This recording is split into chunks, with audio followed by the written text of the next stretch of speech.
एक बहुत ही shocking plane crash. Air India की फ्लाइट AI 171 अहमदाबाद से लंदन जा रही थी। 240 से ज्यादा पैसेंजर्स और क्रू मेंबर्स इसमें बैठे थे और टेक ऑफ करने के सिर्फ 40 सेकंड बाद ही ये फ्लाइट बड़ी तेजी से नीचे डिसेंड करने लगी और लिटरली टेक ऑफ के 2 मिनट बाद ही ये प्लेन जाकर क्रैश कर जाता है गुजरात के रेजिडेंशियल एरिया में। ये पूरा इंसिडेंट इतना शॉकिंग इसलिए है क्योंकि इतिहास में इस स्पेसिफिक प्लेन टाइप के लिए ये पहला क्रैश है। ये एक बोइंग 787 ड्रीम लाइनर प्लेन था जिसका एक एक्सीलेंट सेफ्टी रिकॉर्ड है। आज तक इतिहास में ये प्लेन कभी क्रैश नहीं किया है। ड्रीम लाइनर की पहली फ्लाइट साल 2009 में उड़ी थी, आज से 16 साल पहले, और तब से लेकर आज तक कोई भी इस लेवल का हादसा इस प्लेन के साथ नहीं हुआ है। मैं जानता हूं बोइंग एज ए कंपनी का एक बहुत ही खराब ट्रैक रिकॉर्ड रहा है पिछले कुछ सालों में, जैसे कि उनके प्लेन टाइप B737 मैक्स जिसमें कई सारे मैन्युफैक्चरिंग डिफेक्ट्स देखे गए और कई सारे प्लेन क्रैशेस भी देखे गए हैं पिछले कुछ सालों में, लेकिन ये वाला प्लेन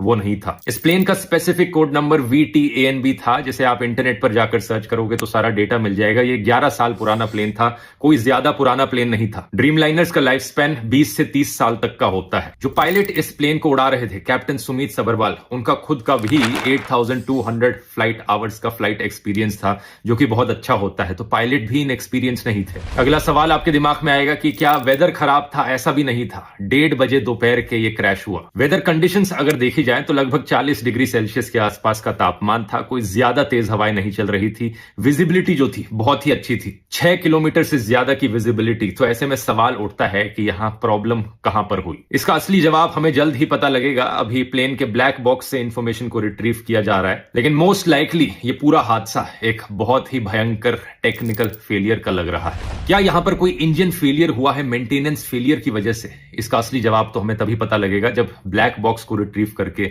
सारी इंफॉर्मेशन पब्लिक में रखी जाएगी। लेकिन सवाल यहां पर पूछे जाने चाहिए इन दो कंपनीज से, एयर इंडिया और बोइंग।